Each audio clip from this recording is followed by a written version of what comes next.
Hello everyone, I am Tacet, and today I'm going to go over the No One Expects event, in which the Grand Inquisitor and Penitent are added to the game, so let's get into that. So, first off, we have the Grand Inquisitor. Main thing with him is he has a huge boost ratio of 5 times per Whitehelm. That's actually the highest boost ratio currently in the entire game, and that's a total of 20 damage, even at lower levels, as long as you put 4 Whitehelm in the deck. He does damage to a targeted enemy, and then that's boosted by the number of Whitehelm, which can be a potential of 20 damage. That's automatically 5 damage, since he, of course, himself is Whitehelm. And he also gains barrier after that, which, of course, protects against 1 instance of damage. He also has gives life to all divines, and which works pretty well, since almost all of Whitehelm is divine. Daemon Slayer, which would be really good for taking out a lot of mythics that are Daemon right now, as well as a lot of other popular troops. And Arrow Spirit, which works pretty good, since almost all of Whitehelm is also white. Even the banner is pure white. And for the red-yellow trait stones, you'd likely want to use that on a Valkyrie, on your Goblin Rocket. As far as other things that you might end up getting up on it, Moloch wouldn't be horrible. Even Grand Inquisitor, if you were to use it in a little bit of a half divine or half Whitehelm, half skull spam team, might even work fairly well. But now let's go on to Penitent. Penitent is a very odd troop. It's kind of like a mini death. It places death mark on the first and last enemy, but then deals damage to itself. So it has something that's really good, but has something that draws it back, like the damage. I don't know exactly how durable he would end up being because of this. You'd probably want to put him in a fairly safe spot, since just a couple shots, maybe even one shot, depending on how early in the game you are, will pretty much kill him. But as far as his traits are, they're actually not that bad. Surprisingly, he's one of the only troops in the game that has both Doom and Death Mark. If I'm not mistaken, the only other one currently in the game is Death, which is a mythic. So he's this troop is the easiest one to get that actually has both Death Mark and 2 times skull damage to Death Mark. So you could use him a little bit more up front if you were to level him up completely. But as far as what you would use him for, he's kind of you basically use him in a deck where your whole purpose of using the deck is to try to kill people that are stronger with you, just by trying to instantly kill them with either Death Mark, with Devour, or with other things that can instantly kill, and I'll be showing one of those soon. Also, the Autumn Imp ended up coming out in a reward for everyone on PC and mobile earlier today.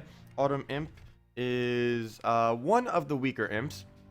It deals damage randomly, split among all enemies, just like every other imp, and then it destroys 10 gems, and if it kills something, it gains 8 magic. It still has the same exact traits as every other imp. It gains or has elemental bond. It has the link of its own color, and it has a +1 magic gain to its own color whenever it takes mana, and I'll be showing that with a team too. We unfortunately do not have a redeem code though, since we since we are giving it during streams this week. It's just so many people were requesting for some teams and stuff, so I figured I'd show. Also, before I actually do that, Whitehelm does have enough troops. Let's just go through all of them real quick. Archon Statue deals damage to the healthiest enemy, and then deals more damage if he's damaged. Really good early game because of that extra 8 damage. It's always 8 regardless of its level. It's a pretty good tank from Whitehelm, since it does gain stone skin on its last trait. If I'm not mistaken, it's also the only the only troop in the entire game that has both stone skin and 2 times skull damage to something. Next up is Celestastia, used mainly in all dragon teams. It has Dragon Bless, which will be a extreme support, and it also has Divine Shield, making it one of the tankiest dragons in the game, and potentially on depending on your team, maybe even one of the tankiest troops in the game. The only thing that can really get through it is Devour, pretty much just Devour, or a very lucky Death Mark. And it does have Cleanse as well, creates some gems, cleanses, and then gives the target life as well. It cleanses and gives life to whatever the target is. So it has a lot of potential as supporting Grand Inquisitor. We just did that. Lady Sapphira used to be insanely good. You might notice she has like a weird life and attack gain. Back in like the way back in the day, whatever this used to be actually used to be very overpowered. She at one point in this game used to be one of the strongest troops, if not the strongest troop in the entire game. But then she was nerfed back, and now at this point she's pretty much useless, especially after traits came in. Her traits aren't good at all. She has Chilling Touch on the last one too, which isn't that good for an epic. Maybe if she had like both Killing Touch and Death Mark or something like some of the other troops had. But in her current state, she really doesn't have any purpose. For true damage, she is a true damager, but there's plenty of other things, and she doesn't have a boost ratio like Vampire Lord or other things that are easily obtainable, so you can't really use that for much anyways. So for the most part, she's kind of useless there. She's also undead, and since there's no undead in the entirety of Whitehelm, she's kind of a little bit useless at this point. Mercy, though, is definitely not useless. Gives life to the weakest ally, which of course will help them survive then, since it always targets the weakest. It then transforms all purple to yellow, which is good because a lot of good troops nowadays do use purple. And then it cleanses all allies, and of course that's always really good to have a full cleanse. It also has empowered, so it can do that full cleanse, heal, and convert from the very first turn. It's currently the only troop in the entire game that can convert on turn 1 with an empowered. And it also has very good support with both Divine Bond and Bless. It's used a lot in late game, not so much early game. Main reason being is she is an epic, so it's fairly hard to trade her completely. And unless she's traded completely, she is a little weak. Next up is Moloch, a slightly decent true damage. It drains all the mana from an enemy, then deals true damage, and then deals additional true damage based on how much is drained at a 2-to-1 ratio. So if they had 20 mana, you drain it, it would be doing an additional 10 damage to it. Traits are fairly decent. Fire Link will help get it straight up, so it's also really good with other things that create red gems. It also has suppression, in which enemies lose 1 skill point on 4 or 5 time gem matches. Of course, it's a little bit weak compared to Plague, which has the same exact thing but with 2. But you could use both of them together, or just use Moloch in an extremely looping team, and it'll still be pretty good for disabling. Paladin, very, very, very, very good early on in the game. It is probably one of the most used in the past one-shotting troops in the entire game, especially back when Rowan only had a 1-to-1 ratio. But even still now, it's very, very good in early game. Of course, it deals damage to an enemy, and then it's boosted by its armor. That armor boost, as long as it doesn't get damage, it can start stacking up an insane amount of damage potential. Really good with Templar from Whitehelm, as well as pretty much any armor boosting troop in the entire game. It works very well with. You can eventually just stack up its armor until it one-shots everything on the enemy team.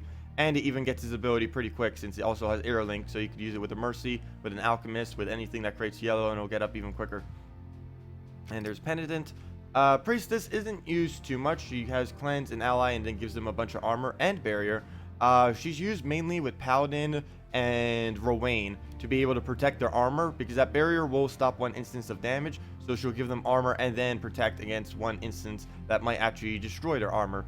One thing to note is that barrier on Bone Dragon or anything that tears armor, which is currently just Bone Dragon, the Weapon of Mang, and Grave Knight, do actually tear through armor even if they do have barrier. But other than that, if you set barrier on something with armor like Rowan, Paladin, or really anything, but mainly those two since they actually use their armor, they'll be protected from everything except an actual armor tier. So that's like only 3 things in the game. And of course, she's also very heavy on support too, with quite a few have the Divine Bond Blessed combo. And next up is the Sacred Guardian. Not used too much, really, really good in arena. Fairly good, decent in early game, but you don't really need it later on. It deals damage to an enemy and then gains as much armor as it does damage. It has flying, so it doesn't get entangled. Bless, of course, another support. And it only has armored. If this was stone skin, it would be amazing. But since it's only armored, it doesn't really have too much of a purpose in many teams, especially later on in the game, due to how weak armored is compared to other possible traits. And Templar, one of the better armor buffers in this game. Actually, one of the best, other than probably Devoted and some of the other looping ones. But gives armor to all allies, transforms all red to green, and that's boosted at a 5-to-1 ratio. Fairly low ratio, but it already does quite a bit of armor gain. Also, if you ever put it on defense, gains extra armor. But the main trait that you really want from it is the Warder Link, which helps get its ability up really quick, making it the quickest armor buffer to actually get mana all the way up. If I'm not mistaken, it's the lowest mana cost of any armor buffer in the game as far as things that do full AoE armor buffing. Although it can't loop as well as some of the other armor buffers, it will be a pretty good for a quick start. And if you use it with things like Paladin and kept it kind of within Whitehelm, it also works very well for that. So let's get into a couple teams now. We will be showing the 2 new ones as well as the Autumn Imp, as you can see right here. I think I'm actually going to start with Penitent. This probably seems like a weird matchup. We could actually lose here, but the obviously this is more towards a early game geared deck. The main thing we're going to be banking on with this team is a 25% chance to devour the death marks, trying to instantly kill them 10% per turn until it's cleansed off, and mana core, which will be draining their mana and delaying them until we can actually do something. And these skulls are mainly just to tear through his team, since we do get 2 times skull damage if we death mark the first one, and Sand Shark does have pretty high attack. So let's see what we can do with this. Our main problem will probably be the famines that keep picking us down, but this is more towards a early game deck, so it's not exactly meant to be fighting things like this, but I do want to see. I kind of wanted to try doing this to prove, or maybe fail at trying to prove that this team can actually take out very strong teams in late game. All you really have to do is just keep delaying until either your death marks or your Sand Shark ends up getting the instant kill. So let's see. What should we go for first here? I do want to take purples whenever they're available. The main reason being that they're going to be for, well, we have our banner set to +2 just so we can keep spamming skeleton. There's a couple banners you can go. You could go +2 blue if you want, though you'll be hitting your Penitent quite a bit. One other thing you might notice about this lineup, we do have a back tank. I did put our Penitent in a 3rd slot because it's going to keep damaging itself. 3rd slot is the safest slot you can put a troop in, which is why he's there. So we'll get this up. We have a 25% chance this will actually do something. So come on, devour, go. Oh, that is why we use it. That is why we use it. Yeah, that happened. Just devoured a famine. Even though it kept reducing our magic. It doesn't matter if we have magic. All we need is that 25% chance to devour. This is actually the I believe this is the cheapest devour cast in the entire game, though of course it's only a 25% chance. It's much better than that of Sybaris from Grim Woods. The main reason being that even though his is random, his has a 4 lower mana cost, which makes it insanely easier to actually be able to get it up. As you saw, we got it up pretty easy at the early of the match, even though the board wasn't really giving us too much mana. But there we go, we have our skeleton. Preferably, actually one thing that we can do with the mana core here, especially if you fully traded, we can just do this. We'll take out his stone skin and his ability to stun. So now we can actually just take skulls and he'll almost die. Actually, let's do that. And this might actually kill him right here. Of course, skeleton does give an extra turn, which makes him a very easy skull troop to use. He's one of the only really good, or the only skull option in general that's not a very high rarity.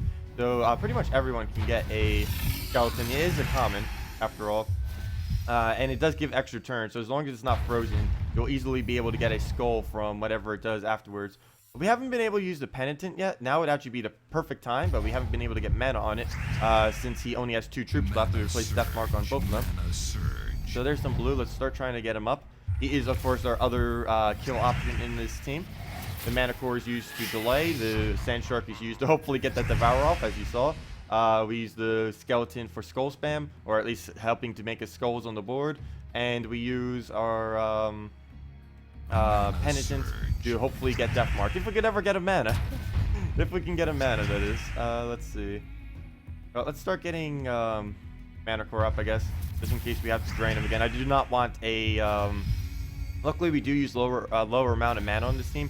I still do not want his other famine doing anything to us. So right here, green surge. Okay, no green surge. Mana surge. No blue, no green surge. Oh well, we'll just have to skeleton. There we go. Will it take it from us? No, it won't. Thank you. Surge. There we go. I don't know if I should do this or not. Let me see. This was probably... Oh, it still stayed in place. That's exactly what I wanted. I don't care if we give him a skull right here. Mana surge. Mana surge. Oh, no. Oh, he has that trait. Really? Really? He has a 15% chance anytime he takes HP damage to summon a giant spider. A very, very annoying trait. And particularly for this team, because I actually can't do anything about it. So right here, I'm going to not you take those skulls. You can see there's 2 skulls here. I'm actually going to delay it once and just use one of these, the flagell. And of course he does damage to himself, but he places 2 death marks. So right here, of course, we have the doom, so we're going to be able to do twice as much damage. And as you can see, 58 attack, that's going to be an instant kill on 2 times. So goodbye. Hopefully he doesn't summon another one. Actually, I can make sure he doesn't summon another one. I forgot. We can do this. Or actually, let me take blue first. We can just stun it. Oh, death mark. Exactly why we're using the Penitent. It's so, if you can get lucky with this, you can just take out any team as long as they don't have impervious. It's actually okay if they have immunity to death mark. What you can do is just use something like a mana core to stun it, and then you can place death mark on them. So even if they do have immunity to death mark, as long as you don't have impervious, you'll still be able to do decent on them. So all we really need now after we use everything on this team is just to kill it out with anything. I do need to make sure that before I hit it, I need to stun it, or else it has a 15% or 50% chance to create a. Oops, I didn't take those reds. Actually, that would have been a kill, or close to the kill too. But we do need to make sure that actually it wouldn't have been a kill. But we do need to make sure that he is stunned when we do decide to kill him. Here we go, another death mark. Let's see if we can get lucky on that. Otherwise, we just need 1 skull and that's the match. Unfortunately, this team doesn't have any like really direct damage. You kind of, it's everything basically on is RNG based and can be completely random. The only thing that's really consistent is the skeleton on this team. Well, I guess skeleton and mana core. Let's see, he'll take those skulls, and I don't think we can take damage unless he cascades something into our reach. Nope, doesn't look like it. So we will have to do this. Come on, devour. Nope, we can't get that lucky. Now we just need to hope that death mark gets it, or we just need a skull already. Also, that thing might die, or sand shark might die. Oh, there we go. There's skulls. There's no way that's not gonna kill. As long as he stays stunned, good. He's still stunned. He's gonna gain an extra turn here, though. Actually, we're cutting that very close. We're cutting that very, very close. If he was actually a, if he was the sorcerer class instead of the orb weaver class, we'd probably be dead right now actually from that, because he would have had so much magic that he would have probably true damage through everything. Well, maybe the mana core would have survived, but still, that is a very early game troop that you can use with the new Penitent. Of course, you can also use it with Valkyrie or with a full Whitehelm if you really wanted to, but I actually feel like that might be a little bit better, as long as you don't really want the soul farm. That might be better in the regard that it can actually take out some very, very strong teams if you wanted to try like very hard 3 trophies that you might have at a lower level. But anyways, let's go into the other 2, Autumn Imp and wow, my spelling, Grand Inquisitor. The Grand Inquisitor. There are quite a few ways you can build this. You can build this with Sun and Moon and Priest class. You can build it with Celestasia. I end up building it this way as I feel it is the cheapest possible way that you can build this without with it still working. So we're gonna try this and hopefully it'll work. So we're using the Grand Inquisitor mainly as a tank here. I just keep casting him. Of course, Paladin. We do have the Priestess, so we're going to use our Priestess on our Paladin and the Paladin to one-shot everything on his team. Preferably things like the Great Maul right there. I may even just completely ignore, try ignoring him for a little bit. We'll just start focusing on mana and everything like that, because we will be able to get one-shots. We want mana way more than we want to actually damage him with skulls or anything like that. Unfortunately, we are a little bit short on the types of manas that we use. Let's see. We can go for one more hit. Mana surge. Anything more than that's going to be a bit too much though. So right here, we will take these yellows. I'm waiting to use my mercy, mainly because I know his mercy is going to miss. And we are using 4 Whitehelm, so we're doing additional 20 damage. We're also using 3 yellow troops, so we're doing extra 3 damage if you have Air Spirit on it. So we're actually doing 47 damage. I think at level 50 you could almost be doing 50 damage right now. I mean, at level 20 you could almost be doing 50 damage. But of course, if you use all Whitehelm, regardless of what you have it leveled at, that is at least 20 damage plus whatever your leveling gives as far as magic. So quite a bit of damage there. Well, it filled the board with everything that we need, so that's very nice of him. I'm going to take the yellow first just to give us every single cast from the game. As you can see by his Great Maul, where I'm not too worried about it yet. Even though it's like getting so much stats, we can easily just one-shot it with a Paladin. So as long as it doesn't have to get full mana, we should be good. And there he goes. He has Barrier. The only thing he really has that can take out that barrier is a Great Maul Devourer. But of course, he's nowhere near doing that if he even targets at it. So there we go. We'll take that out. That was basically the only threat. At this point, we can instantly win just with Paladin. Even if he got like the best looping ever, we can just slowly one-shot his entire team. But we still have plenty more team than that, so we'll just keep going with everything else. That actually would have been an okay Mercy cast to have done there, just for the extra mana, because Mercy will be is our only board control that we have in this game. So we do kind of have to use her quite a bit if we want to keep getting mana. But once we have mana, all we have to do, like you saw, we had every single cast earlier. All you have to do is just cast every single one, and you're good to go. Mana surge. We're also using a double yellow banner, if I am not mistaken, which, of course, with Mercy is going to be helping out a lot to be able to get all of our mana. Plus, everything we use is using yellow other than our Mercy. So as you can see, we're pretty much just going one shot after one shot going through his team. You can see there's skulls right there. What I'm actually going to do, because I know my Paladin can kill it, we're going to use the barrier right here. We're going to use that on the Corrupted Sorceress. And he'll take the skulls, but he'll do 0 damage because we have our barrier up. So we'll just take this, look at the board, doesn't seem to be anything, and now we'll take him out with Paladin. And we just keep going down the line until we kill everything, essentially. I'm actually not going to use our Priestess right here. We have enough damage that we don't really need to give that to anything else. So I'm just going to keep taking mana, just so we don't block our Paladin. Hopefully get a purple to yellow convert, or Mercy will do it for us. His Mercy will do it for us, so we don't even need to worry about that. Have I even casted my Mercy this match? I'm pretty sure the AI's Mercy is playing for my team. That happens sometimes. Let's see. So all we really have to do is get both Inquisitor and our Paladin up, and that is match. Mana surge. Or is that match? Yeah, that's enough. That's enough damage to do it. So come on, Yellow Surge. Oh, that would have been enough if that was Yellow Surge too. Oh well. All I need is a green or yellow right now in that game. Oh, no, no, no, no, no, no. I should have killed it right there. Okay, that was weird. Why did it just do that? Okay. Well, this is what I should have done the previous turn, is do that. Luckily, it took gems for no reason. So that made it not summon, which is very lucky. And now we can just kill it. So yeah, it's basically a focus down deck that you would pretty much just one-shot everything with. I'm pretty sure your Inquisitor early on in the game would actually one-shot as well. I'm not one-shotting because, of course, 20 damage is a lot less in end game than it is in early game. But I'm pretty sure something like his 25 to 30 damage that he likely has early on in the game is close to, if not exactly, a one-shot to pretty much everything you'll be facing, or at least a lot of it. But of course, Paladin. Paladin's pretty much always a one-shot to everything. So next up, we do have one last team, and it's against an all-dragon team at that.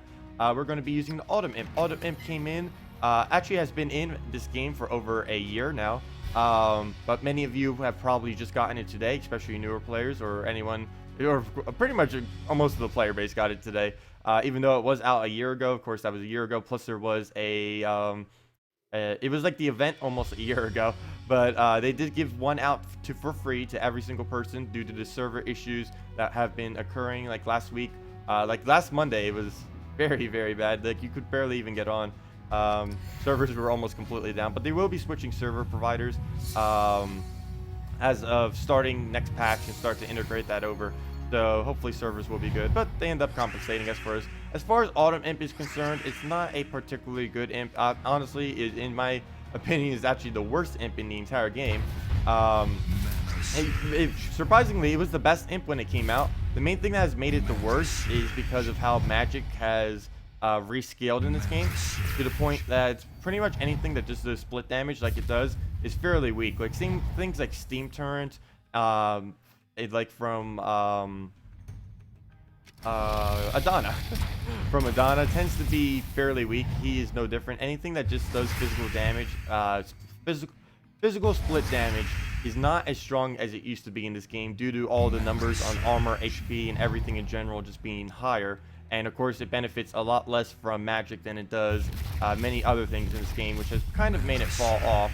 But it still does 10 gem destroy, which used to be how many. Actually, never mind. It still is how many Behemoth does. I forgot Behemoth was buffed too. But they both actually destroy 10 gems, which is the kind of premise of this entire team, is that we're going to just keep destroying gems and using Valkyrie and Apothecary to be able to loop between them. So there we go with that. Use Lay Waste. That'll probably get Apothecary up as well to be able to cast her. One interesting thing about Behemoth 2, which is, I believe is different with Autumn Imp, surprisingly, is it does have a delay on when it destroys. It does damage to everything, and then it destroys the gems. One interesting mechanic that you can actually do out of this is you might destroy the first one with your full AoE, but then you might but then your skull damage that you hit from the 10 destroys can actually hit the second or third troop or whatever one comes in next, because it's actually has a delay, so it does the damage, and then if anything dies, you'll still be able to use the skull damage that it accumulates from doing it. So let's see the Autumn Imp, because I'm pretty sure the Autumn Imp doesn't do it in the order that I was just saying. It does it in a separate order. Like, let's see right here. Like, he does both of his at once. I don't believe they're delayed. Oh no, it's delayed too. There are some troops like that though that have weird desync synergy compared to other troops, in which they cast things in a different order than what most other things do. But you can see it does the full AoE damage, and then it does the destroy. There are some troops in this game that do it in a different order, but both Behemoth and Autumn Imp have a delay on it, which is actually slightly bad in some instances, because that means you cannot take out barrier with these, since it would have a delay on it first, so it would do the damage and then do the destroy. But there are some troops that can do it in reverse order. In most instances, it would be better to have it like Behemoth and Autumn Imp does, but of course, barrier would be the main exception to that. But as you can see, the main reason we are using so much brown spam and stuff like this, for one, both our blue and our brown spamming is going to be feeding our Behemoth, and the other reason is we are gaining, if you have it fully traded, 1 magic per brown that we take. So he is going to start getting higher and higher in damage. We have the Behemoth to do the bulk of the damage, and we have the Autumn Imp that will be doing cleanup. And of course, we do have a Valkyrie in this team, so we will be soul farming as well whenever we use this team. Of course, we do not want to convert out browns. That would be horrible. We'll use that. We'll get both of them up. Now we can get the fall, and we have everything. So we can do this, get a map, and that is game. But yeah, if you do want to use Autumn Imp, I definitely suggest you use a Behemoth with it. Maybe even this exact team. But I definitely, regardless if you use this exact team or not, you definitely want to use a Behemoth with it, simply because they're both simply like the same synergy of troops. So you just do the same thing, except one is damage to everything, where the other is split damage for the cleanup on it. So that's essentially that combo, and they both of course have the 10 gem destroy, which helps you tick up mana over time. It's nothing like Marilith's, which destroys like a lot of gems, especially if you get magic up on them. It's just a static 10, but that can help if you start getting magic reduced and other stuff like that. But anyways, that'll wrap it up for this video. If you have any other questions, feel free to leave in the comment section below, and I will get to them. Thanks for watching, and have a wonderful day.